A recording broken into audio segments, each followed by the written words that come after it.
இந்த வீடியோவில் நம்ம என்ன பார்க்க போறோம்னா 2026 ஜூன் மாதம் வரக்கூடிய குரு பெயர்ச்சி தனுசு ராசிக்காரர்களுக்கு எத்தகைய ஒரு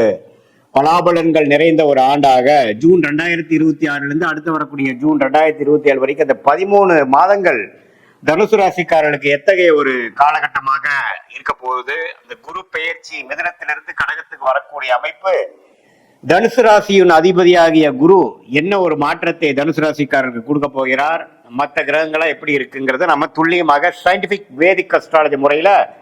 எதையுமே மிகைப்படுத்தாமல் உள்ளது உள்ளவாறு ஒரு கிரகம் ஒரு டிகிரியில இருக்கும் பொழுது ராசிக்கு என்ன வித தாக்கத்தை கொடுக்க போகிறார், எது மாதிரி விஷயங்கள் நம்ம எதிர்பார்க்கலாம், கர்மா எப்படி செயல்பட போகிறதுங்கிறது அறிவியல் சார்ந்த கலையாகிய இந்திய வேத ஜோதிட அடிப்படையிலான ஒளி தத்துவம் மூலமாக சயின்டிபிக் வேதிக் அஸ்ட்ராலஜி முறையில நம்ம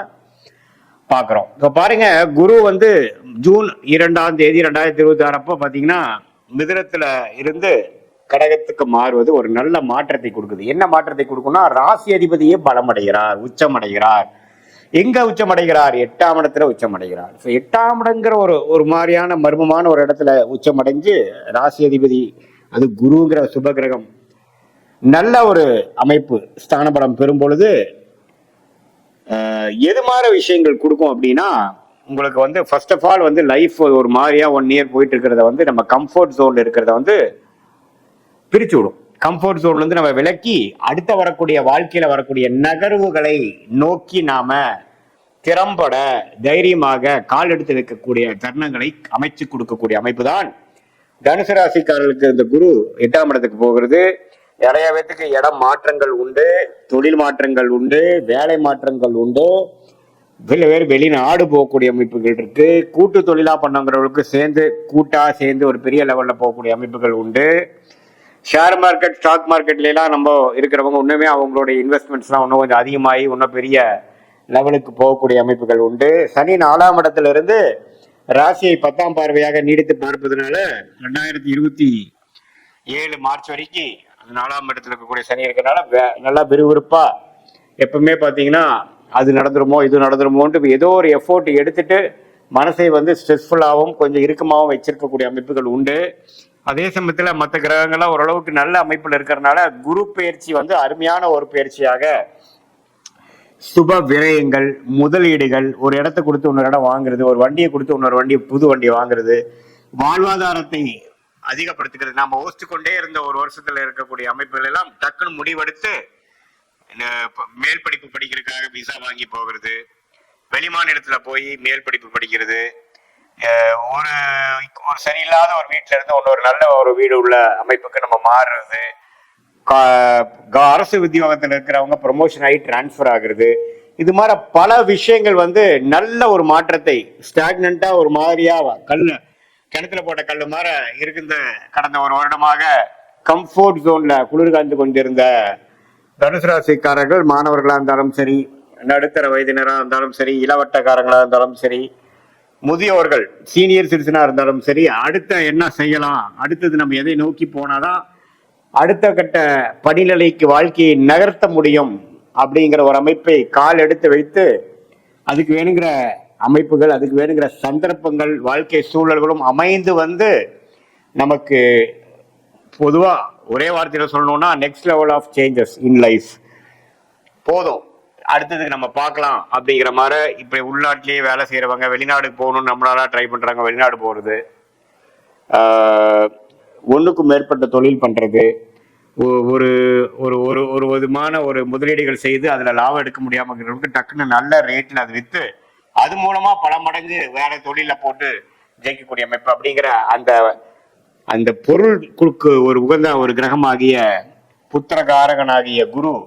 தனகாரகனாகிய குரு நல்ல ஒரு உச்சம் பெற்று 8ஆம் இடத்துல இருக்கும் பொழுது, அதுக்கு பிடித்த கடகராசியில் இருக்கும் பொழுது தனுசு ராசிக்காரர்களை பெரிய லெவலில் திங்க் பண்ண வைக்கிறது, ஒரு மன உறுதியோட சில செயல்படுவது இருக்கு. இதுல 8ஆம் இடத்துல உச்சம் பண்ணாலும் சம்டைம்ஸ் பாத்தீங்கன்னா கொஞ்சம் நம்ம நினைக்கிற அளவுக்கு வேகமா நடக்காது. அப்பப்போ கொஞ்சம் அப்போசிஷன், ரெசிஸ்டன்ஸ், தடங்கல்கள் வரக்கூடிய அமைப்புகளும் இருக்கும். பட் அதெல்லாம் தாண்டி நம்மளுடைய வாழ்க்கை குறிக்கோள்கள் என்னங்கிறத நோக்கி அதுல நம்ம போய் ரிஸ்க் எடுத்து வாழ்க்கையில கம்ஃபர்ட் ஜோன்ல இருந்து விலகி அடுத்த கட்ட வாழ்க்கை ஸ்டேஜஸ்க்கு நகரக்கூடிய ஒரு அருமையான ஒரு தருணமாக எடுத்துக்கலாம். இதுல வந்து நவம்பர், டிசம்பர், ஜனவரி இந்த வருடத்தின் கடைசி 2 மாதமும் ஜனவரி மாதம் 2027 பாத்தீங்கன்னா குரு சிம்மத்துக்கே வர்றதுனால 9ஆம் இடத்துக்கு வந்து ராசியை பார்க்கிறார். அந்த டைம் பாத்தீங்கன்னா ஓரளவுக்கு செய்த முயற்சி ஜூன், ஜூலை, ஆகஸ்ட், செப்டம்பர், அக்டோபர்ல செய்த முயற்சிக்கு தகுந்த ஒரு நல்ல பலன்களும் நம்ம நடுவால பார்ப்போம். ஸோ ஓரளவுக்கு அந்த அதிபத்திரமாக சிம்மத்துக்கு போகக்கூடிய குருவும் தனுசு ராசிக்கு நல்ல பலன்களை கொடுக்கிறார் அப்படிங்கறத தெரிந்து கொண்டு இந்த குரு பயிற்சி 8க்கு போய் மறைஞ்சிட்டார், அஷ்டமத்துல போயிட்டாருங்க நம்ம பயப்பட வேண்டியதுல. அஷ்டமத்துல போனாலும் உச்சம் பெறுகிறார், 2ஆம் இடத்தை பார்க்கிறார், 12ஆம் இடத்தை பார்க்கிறார், 4ஆம் இடத்தை பார்க்கிறாருங்கிறது நம்ம தெரிஞ்சுக்கணும். 4ஆம் இடத்துல இருந்து தாயாரின் உடல்நிலை, இடம், வீடு, வண்டி, வாகனத்துல சில சேதாரங்கள், சில பிரச்சனைகள் கொடுத்து கொண்டிருந்த சனி குருவின் உச்ச குருவின் பார்வையால் தன்மை அடைந்து பிரச்சனைகள் கொஞ்சம் சாந்தமாயி இனிமேல் வரக்கூடிய பிரச்சனைகள் அவ்வளவு இல்லைங்கிற மாற சனி கொடுக்கும் தொல்லைகள் கம்மியாகிற அமைப்பு இந்த குரு பயிற்சி கட்டாயம் உண்டாக்கி கொடுக்குது தனுசு ராசிக்காரர்களுக்கு. ஸோ இது வந்து ஒரு பொதுவான பலனே தவிர உங்களுடைய ஜென்ம ஜாதகத்துல நீங்க எந்த தசாபுக்திகள்ல இப்போ போயிட்டு இருக்கு, என்ன லக்னத்துல பிறந்தீங்க, அந்த லக்னத்துக்கு இப்ப போயிட்டு இருக்க தசாபுக்திகள், அந்தரங்கள், சூக்ஷ்மம் எப்படி இருக்கு, எந்தெந்த டிகிரியில எந்தெந்த கிரகங்கள் இருக்கு நீங்க பிறக்கிறப்போ, பிறந்த தேதி, பிறந்த நேரம், பிறந்த உரை வைத்து வரக்கூடிய திருக்கணித பஞ்சாங்கத்தில் உங்க ஜாதகத்தை போட்டு அது பிரகாரம் நம்ம லக்னம், ராசி, நீங்க வந்து பூராட நட்சத்திரமா, மூல நட்சத்திரமா, உத்திராட நட்சத்திரமா அப்படிங்கறதெல்லாம் ஓரளவுக்கு நல்லா தீர ஆராய்ந்து அதுக்கு தகுந்த மாதிரி நம்மளுடைய ஜோதிட கணிப்பு அடுத்த வரக்கூடிய 6 மாதம் எப்படி, அடுத்த வரக்கூடிய 1 வருடம் எப்படிங்கிறதெல்லாம் நம்ம ஓரளவுக்கு பிரித்து பார்க்கும் பொழுது நல்லாவே நமக்கு லாங் டேர்ம் எப்படி இருக்க போகுது, ஷார்ட் டேர்ம் எப்படி இருக்க போகுது, எது மாதிரி பிராப்தங்கள் காத்து இருக்கிறது, எது மாதிரி விஷயங்கள் நமக்கு உகந்ததாக இல்லை, எந்த நேரத்தில் எது மாதிரி முடிவுகள் எடுத்தால் சேதாரம் இல்லாமல், பண விரயங்கள் இல்லாமல், சமய விரயங்கள் இல்லாமல் நம்ம ஓரளவுக்கு வெற்றி அடைய முடியும், எந்த நேரம் வந்து நமக்கு அருமையாக இருக்கிறது, எந்த நேரம் நமக்கு மிகவும் சுமாராக இருக்கிறது, எந்த நேரத்தில் இடம் மாறலாம், எந்த நேரத்தில் வேலை வாய்ப்புகள் கிடைக்குது, எந்த நேரத்தில் கடன் அடையுது, எந்த நேரத்தில் வந்து நம்ம வெளிநாடு, குழந்தை செல்வம், கல்யாண விஷயங்கள், சுப விஷயங்கள், முதலீடு விஷயங்கள் எல்லாமே வாழ்க்கைக்கு அந்தந்த வயதுக்கு தேவையான முக்கியமான சில காலகட்டங்களில் நம்ம எந்தெந்த முடிவுகள் எடுப்பது நல்லது, எந்த நேரம் எதை காட்டுகிறது, எப்படி நம்ம வந்து பிரச்சனைகள்ல இருந்து மீண்டு ஓரளவுக்கு ஒளிமயமான தெளிவு பொருந்திய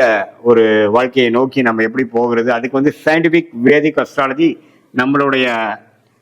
ஜாதகம் எந்த மாதிரி ஒரு அமைப்பு நமக்கு சொல்லுது அப்படிங்கிறதை துல்லியமாக பார்த்து அது மூலமாக நாங்கள் பலன் பெற்று வாழ்க்கையில் வெற்றி பெற முடியும் என்று சொல்ல விரும்புகிறேன். மீண்டும் மற்றொரு காணொளியில் சந்திப்போம். நன்றி, வணக்கம்.